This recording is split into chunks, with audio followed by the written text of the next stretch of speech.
Welcome to Sleep Audio Stories, where peaceful narration meets gentle imagination. Lay back, relax, and allow your mind to drift into a world of calming stories, soft sounds, and deep rest. Take a slow breath, and let today's story guide you into a peaceful night's sleep. This is Sleep Audio Stories. The Mezzotint. Some time ago, I believe I had the pleasure of telling you the story of an adventure which happened to a friend of mine by the name of Deniston, during his pursuit of objects of art for the museum at Cambridge. He did not publish his experiences very widely upon his return to England, but they could not fail to become known to a good many of his friends, and among others to the gentleman who at that time presided over an art museum at another university. It was to be expected that the story should make a considerable impression on the mind of a man whose vocation lay in lines similar to Deniston's, and that he should be eager to catch at any explanation of the matter which tended to make it seem improbable that he should ever be called upon to deal with so agitating an emergency.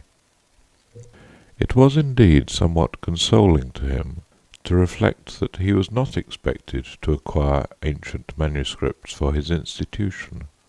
That was the business of the Shelburnian Library. The authorities of that institution might, if they pleased, ransack obscure corners of the continent for such matters. He was glad to be obliged at the moment to confine his attention to enlarging the already unsurpassed collection of English topographical drawings and engravings possessed by his museum. Yet, as it turned out, even a department so homely and familiar as this may have its dark corners, and to one of these Mr. Williams was unexpectedly introduced. Those who have taken even the most limited interest in the acquisition of topographical pictures are aware that there is one London dealer whose aid is indispensable to their researches. Mr. J. W. Britnell publishes at short intervals very admirable catalogues of a large and constantly changing stock of engravings, plans, and old sketches of mansions, churches, and towns in England and Wales. These catalogues were, of course, the ABC of his subject to Mr. Williams, but as his museum already contained an enormous accumulation of topographical pictures, he was a regular rather than a copious buyer, and he rather looked to Mr. Britnell to fill up gaps in the rank and file of his collection than to supply him with rarities. Now, in February of last year, there appeared upon Mr. Williams's desk at the museum a catalogue from Mr. Britnell's emporium, and accompanying it was a typewritten communication from the dealer himself. This letter ran as follows: Dear Sir, we beg to call your attention to number 978 in our accompanying catalogue, which we shall be glad to send on approval. Yours faithfully, J. W. Britnell. To turn to number 978 in the accompanying catalogue was, with Mr. Williams, as he observed to himself, the work of a moment, and in the place indicated he found the following entry: 978. Unknown. Interesting mezzotint. View of a manor house, early part of the century, 15 by 10 inches, black frame, £2 2s. It was not specially exciting, and the price seemed high. However, as Mr. Britnell, who knew his business and his customer, seemed to set store by it. Mr. Williams wrote a postcard asking for the article to be sent on approval, along with some other engravings and sketches which appeared in the same catalogue. And so he passed without much excitement of anticipation to the ordinary labours of the day. A parcel of any kind always arrives a day later than you expect it, and that of Mr. Britnell proved, as I believe the right phrase goes, no exception to the rule. It was delivered at the museum by the afternoon post of Saturday, after Mr. Williams had left his work, and it was accordingly brought round to his rooms in college by the attendant, in order that he might not have to wait over Sunday before looking through it, and returning such of the contents as he did not propose to keep. And here he found it when he came in to tea with a friend. The only item with which I am concerned was the rather large black-framed Mezzotint, of which I have already quoted the short description given in Mr. Britnell's catalogue. Some more details of it will have to be given, though I cannot hope to put before you the look of the picture as clearly as it is present to my own eye. Very nearly the exact duplicate of it may be seen in a good many old inn parlours, or in the passages of undisturbed country mansions at the present moment. It was a rather indifferent Mezzotint, and an indifferent Mezzotint is perhaps the worst form of engraving known. It presented a full-face view of a not very large manor house of the last century, with 3 rows of plain sashed windows with rusticated masonry about them, a parapet with balls or vases at the angles, and a small portico in the centre. On either side were trees, and in front a considerable expanse of lawn. The legend A.W.F. Sculpsit was engraved on the narrow margin, and there was no further inscription. The whole thing gave the impression that it was the work of an amateur. What in the world Mr. Britnell could mean by affixing the price of 2 guineas to such an object was more than Mr. Williams could imagine. He turned it over with a good deal of contempt. Upon the back was a paper label, the left-hand half of which had been torn off. All that remained were the ends of 2 lines of writing. The first had the letters Ngley Hall, Ngleyhall, the second SSEX. It would perhaps be just worth while to identify the place represented, which he could easily do with the help of a gazetteer, and then he would send it back to Mr. Britnell with some remarks reflecting upon the judgment of that gentleman. He lighted the candles, for it was now dark, made the tea, and supplied the friend with whom he had been playing golf, for I believe the authorities of the university I write of indulge in that pursuit by way of relaxation.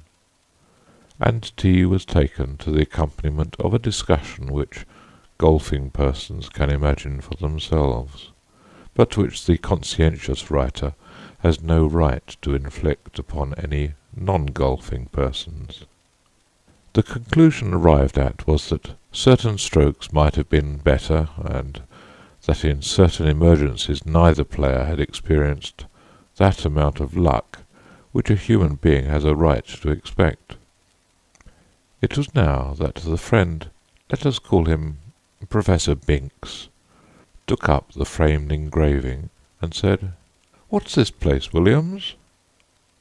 "Just what I was going to try to find out," said Williams, going to the shelf for a gazetteer. "Look at the back. Somethingly Hall, either in Sussex or Essex. Half the name's gone, you see. You don't happen to know it, I suppose?" "It's from that man Britnell, I suppose, isn't it?" said Binks. "Is it for the museum?"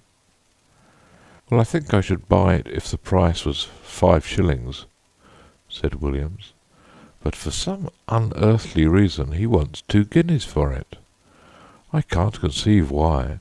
It's a wretched engraving, and there aren't even any figures to give it life."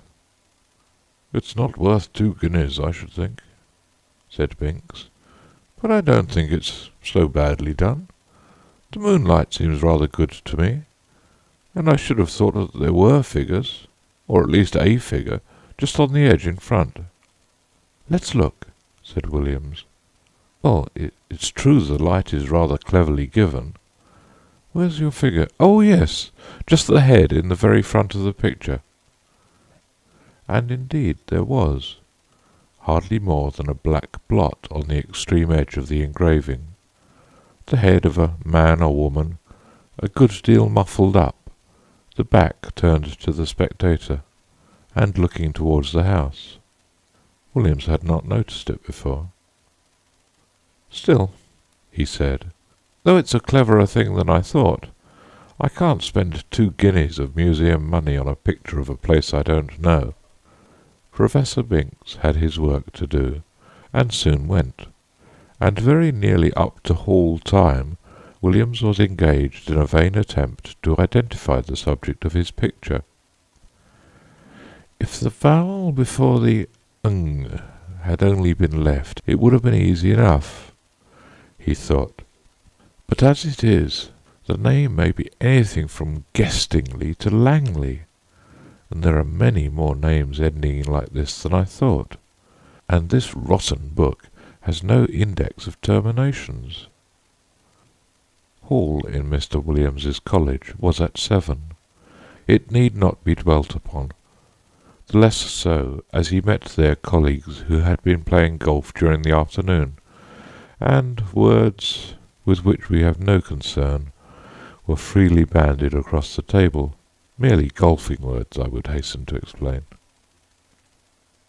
I suppose an hour or more to have been spent in what is called common room, after dinner. Later in the evening some few retired to Williams's rooms, and I have little doubt that whist was played and tobacco smoked. During a lull in these operations, Williams picked up the Mezzotint from the table without looking at it, and handed it to a person mildly interested in art, telling him where it had come from, and the other particulars which we already know. The gentleman took it carelessly, looked at it, then said, in a tone of some interest, "It's really a very good piece of work, Williams. It has quite a feeling of the romantic period. The light is admirably managed, it seems to me, and the figure, though it's rather too grotesque, is somehow very impressive." "Yes, isn't it?" said Williams, who was just then busy giving whisky and soda to others of the company, and was unable to come across the room to look at the view again. It was by this time rather late in the evening, and the visitors were on the move. After they went, Williams was obliged to write a letter or two, and clear up some odd bits of work. At last, some time past midnight, he was disposed to turn in, and he put out his lamp after lighting his bedroom candle. The picture lay face upwards on the table where the last man who looked at it had put it, and it caught his eye as he turned the lamp down. What he saw made him very nearly drop the candle on the floor, and he declares now, if he had been left in the dark at that moment, he would have had a fit. But as that did not happen, he was able to put down the light on the table and to take a good look at the picture. It was indubitably, rankly impossible, no doubt, but absolutely certain. In the middle of the lawn in front of the unknown house there was a figure where no figure had been at 5 o'clock that afternoon. It was crawling on all fours towards the house, and it was muffled in a strange black garment with a white cross on the back. I do not know what is the ideal course to pursue in a situation of this kind. I can only tell you what Mr. Williams did. He took the picture by one corner and carried it across the passage to a second set of rooms which he possessed. There he locked it up in a drawer, sported the doors of both rooms, and retired to bed. But first he wrote out and signed an account of the extraordinary change which the picture had undergone since it had come into his possession. Sleep visited him rather late, but it was consoling to reflect that the behaviour of the picture did not depend upon his own unsupported testimony. Evidently the man who had looked at it the night before had seen something of the same kind as he had, otherwise he might have been tempted to think that something gravely wrong was happening, either to his eyes or his mind. This possibility being fortunately precluded, two matters awaited him on the morrow. He must take stock of the picture very carefully, and call in a witness for the purpose, and he must make a determined effort to ascertain what house it was that was represented. He would therefore ask his neighbour Nisbet to breakfast with him, and he would subsequently spend the morning over the gazetteer. Nisbet was disengaged, and arrived about 9:20. His host was not quite dressed, I am sorry to say, even at this late hour. During breakfast nothing was said about the Mezzotint by Williams, save that he had a picture on which he wished for Nisbet's opinion. But those who are familiar with university life can picture for themselves the wide and delightful range of subjects over which the conversation of two fellows of Canterbury College is likely to extend during a Sunday morning breakfast. Hardly a topic was left unchallenged, from golf to lawn tennis. Yet I am bound to say that Williams was rather distraught, for his interest naturally centred in that very strange picture which was now reposing face downwards in the drawer in the room opposite. The morning pipe was at last lighted, and the moment had arrived for which he looked. With very considerable, almost tremulous excitement, he ran across, unlocked the drawer, and extracting the picture, still face downwards, ran back and put it into Nisbet's hands. "Now," he said, "Nisbet, I want you to tell me exactly what you see in that picture. Describe it, if you don't mind, rather minutely. I'll tell you why afterwards." "Well," said Nisbet, "I have here a view of a country house, English, I presume, by moonlight." "Moonlight? You're sure of that?" "Certainly. The moon appears to be on the wane, if you wish for details, and there are clouds in the sky." "All right. Go on." "I'll swear," added Williams in an aside, "there was no moon when I saw it first." "Well, there's not much more to be said," Nisbet continued. "The house has 3 rows of windows, 5 in each row except at the bottom, where there's a porch instead of the middle one, and "But what about figures?" said Williams with marked interest. "There aren't any," said Nisbet. "But what? No figure on the grass in front?" "Not a thing." "You'll swear to that?" "Certainly I will. But there's just one other thing." "What?" "Why, one of the windows on the ground floor, left of the door, is open." "Is it really so? My goodness! He must have got in," said Williams with great excitement, and he hurried to the back of the sofa on which Nisbet was sitting, and catching the picture from him, verified the matter for himself. It was quite true. There was no figure, and there was the open window. Williams, after a moment of speechless surprise, went to the writing table and scribbled for a short time. Then he brought 2 papers to Nisbet and asked him first to sign one. It was his own description of the picture, which you have just heard, and then to read the other, which was William's statement written the night before. "What can it all mean?" said Nisbet. "Exactly," said Williams. "Well, one thing I must do, or 3 things now I think of it. I must find out from Garwood," this was his last night's visitor, "what he saw. And then I must get the thing photographed before it goes further. And then I must find out what the place is." "I can do the photographing myself," said Nisbet, "and I will. But, you know, it looks very much as if we were assisting at the working out of a tragedy somewhere. The question is, has it happened already, or is it going to come off?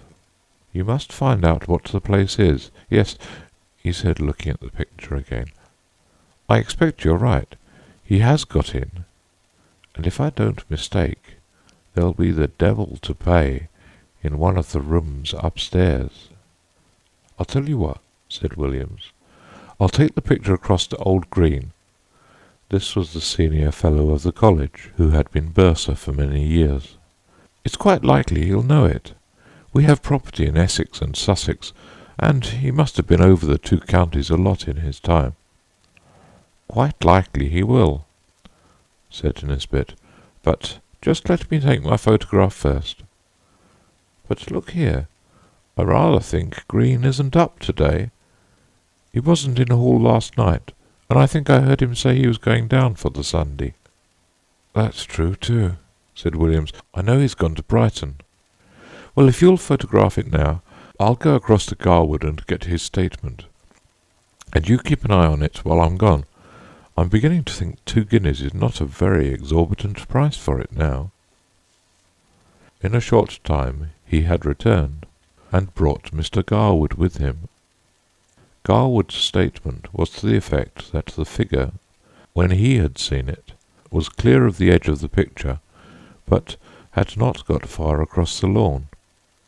He remembered a white mark on the back of its drapery, but could not have been sure it was a cross. A document to this effect was then drawn up and signed, and Nisbet proceeded to photograph the picture. "Now what do you want to do?" he said. "Are you going to sit and watch it all day?"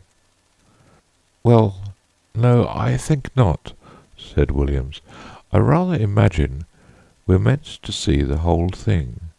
You see, between the time I saw it last night and this morning, there was time for lots of things to happen, but the creature only got into the house.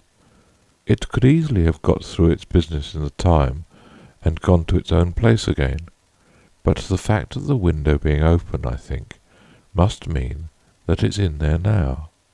So I feel quite easy about leaving it. And besides, I have a kind of idea that it wouldn't change much, if at all, in the daytime. We might go out for a walk this afternoon, and come in to tea, or whenever it gets dark. I shall leave it out on the table here, and sport the door. My skip can get in, but no one else." The 3 agreed that this would be a good plan, and further, that if they spent the afternoon together they would be less likely to talk about the business to other people, for any rumour of such a transaction as was going on would bring the whole of the Phasmatological Society about their ears. We may give them a respite until 5 o'clock. At or near that hour, the 3 were entering Williams's staircase. They were at first slightly annoyed to see that the door of his rooms was unsported, but in a moment it was remembered that on Sunday the skips came for orders an hour or so earlier than on weekdays. However, a surprise was awaiting them. The first thing they saw was the picture leaning up against a pile of books on the table, as it had been left, and the next thing was Williams's skip, seated on a chair opposite, gazing at it with undisguised horror. How was this? Mr. Filcher, the name is not my own invention, was a servant of considerable standing, and set the standards of etiquette to all his own college and to several neighbouring ones, and nothing could be more alien to his practice than to be found sitting on his master's chair, or appearing to take any particular notice of his master's furniture or pictures. Indeed, he seemed to feel this himself. He started violently when the three men were in the room, and got up with a marked effort. Then he said, "I ask your pardon, sir, for taking such a freedom as to sit down." "Not at all, Robert," interposed Mr. Williams. "I was meaning to ask you some time what you thought of that picture." "Well, sir, of course I don't set up my opinion against yours, but it ain't the picture I should hang where my little girl could see it, sir." "Wouldn't you, Robert? Why not?" "No, sir. Why, the poor child, I recollect once she sees a door Bible with pictures not half what that is, and we had to set up with her 3 or 4 nights afterwards, if you'll believe me. And if she was to catch a sight of this skeleton here, or whatever it is, carrying off the poor baby, she would be in a taking. You know how it is with children, how nervous they get with a little thing and all. But what I should say, it don't seem a right picture to be laying about, sir, not where anyone that's liable to be startled could come on it. Should you be wanting anything this evening, sir?" "Thank you, sir." With these words, the excellent man went to continue the round of his masters, and you may be sure the gentleman whom he left lost no time in gathering round the engraving. There was the house, as before, under the waning moon and the drifting clouds. The window that had been open was shut, and the figure was once more on the lawn, but not, this time, crawling cautiously on hands and knees. Now it was erect, and stepping swiftly with long strides towards the front of the picture. The moon was behind it, and the black drapery hung down over its face, so that only hints of that could be seen, and what was visible made the spectators profoundly thankful that they could see no more than a white, dome-like forehead and a few straggling hairs. The head was bent down, and the arms were tightly clasped over an object which could be dimly seen and identified as a child. Whether dead or living it was not possible to say. The legs of the appearance alone could be plainly discerned, and they were horribly thin. From 5 to 7 the three companions sat and watched the picture by turns, but it never changed. They agreed at last that it would be safe to leave it, and that they would return after Hall and await further developments. When they assembled again, at the earliest possible moment, the engraving was there, but the figure was gone, and the house was quiet under the moonbeams. There was nothing for it but to spend the evening over gazetteers and guide-books. Williams was the lucky one at last, and perhaps he deserved it. At 11:30 p.m. he read from Murray's Guide to Essex the following lines: 16½ miles, Anningley. The church has been an interesting building of Norman date, but was extensively classicized in the last century. It contains the tomb of the family of Francis, whose mansion Anningley Hall, a solid Queen Anne house, stands immediately beyond the churchyard in a park of about 80 acres. The family is now extinct, the last heir having disappeared mysteriously in infancy in the year 1802. The father, Mr. Arthur Francis, was locally known as a talented amateur engraver in Mezzotint. After his son's disappearance, he lived in complete retirement at the Hall, and was found dead in his studio on the 3rd anniversary of the disaster, having just completed an engraving of the house, impressions of which are a considerable rarity. This looked like business, and indeed Mr. Green on his return at once identified the house as Anningley Hall. "Is there any kind of explanation of the figure, Green?" was the question which Williams naturally asked. "I don't know, I'm sure, Williams. What used to be said in the place when I first knew it, which was before I came up here, was just this. Old Francis was always very much down on these poaching fellows, and whenever he got a chance he used to get a man whom he suspected of it turned off the estate, and by degrees he got rid of them all but one. Squires could do a lot of things then that they daren't think of now. Well, this man that was left was what you find pretty often in that country. The last remains of a very old family. I believe they were lords of the manor at one time. I recollect just the same thing in my own parish." "What, like the man in Tess of the d'Urbervilles?" Williams put in. "Yes, I dare say. It's not a book I could ever read myself, but this fellow could show a row of tombs in the church there that belonged to his ancestors, and all that went to sour him a bit. But Francis, they said, could never get at him.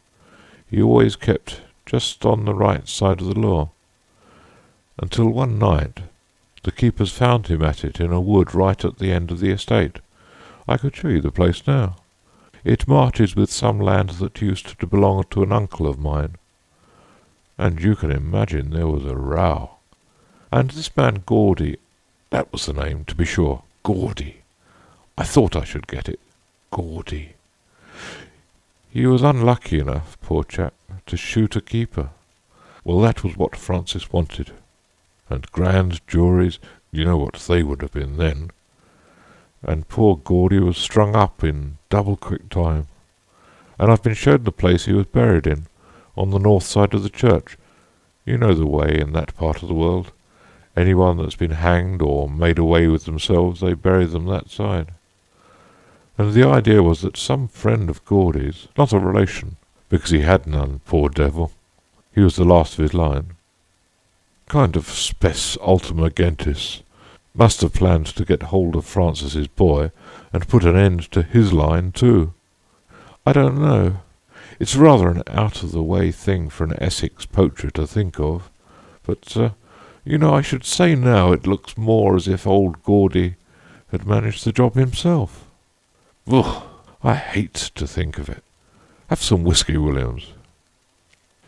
The facts were communicated by Williams to Denniston, and by him to a mixed company of which I was one, and the Sadducean professor of ophiology another. I am sorry to say that the latter, when asked what he thought of it, only remarked, "Oh, those Bridgeford people will say anything," a sentiment which met with the reception it deserved. I have only to add that the picture is now in the Ashleyan Museum, that it has been treated with a view to discovering whether sympathetic ink has been used in it, but without effect, that Mr. Britnell knew nothing of it, save that he was sure it was uncommon, and that, though carefully watched, it has never been known to change again.